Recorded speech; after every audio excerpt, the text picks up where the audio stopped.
الشيطان الرجيم. بسم الله الرحمن الرحيم. والفجر وليال عشر والشفع والوتر والليل إذا يسر هل في ذلك قسم لذي حجر ألم تر كيف فعل ربك بعاد إرم ذات العماد التي لم يخلق مثلها في البلاد وثمود الذين جابوا الصخر بالواد وفرعون ذي الأوتاد الذين طغوا في البلاد فأكثروا فيها الفساد فصب عليهم ربك سوط عذاب إن ربك لبالمرصاد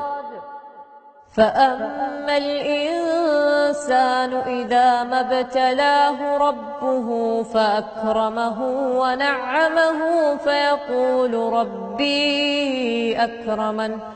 وأما إذا ما ابتلاه فقدر عليه رزقه فيقول ربي أهانن كلا بل لا تكرمون اليتيم ولا تحاضون على طعام المسكين وتأكلون التراث أكلا لما وتحبون المال حبا جما كلا إذا دكت الأرض دكا دكا وجاء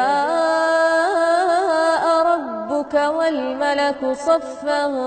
صفا وجيء يومئذ بجهنم يومئذ يتذكر الإنسان وأنى له الذكرى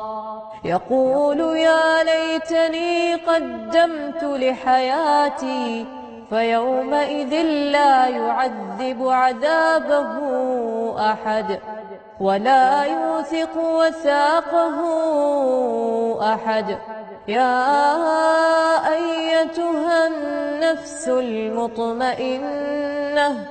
ارجعي إلى ربك راضية مرضية فادخلي في عبادي वदखुली जन्नती। इस वीडियो को शेयर जरूर कीजिए, हो सकता है आपके एक शेयर से ये बात किसी के दिल में उतर जाए। जज़ाकल्लाह।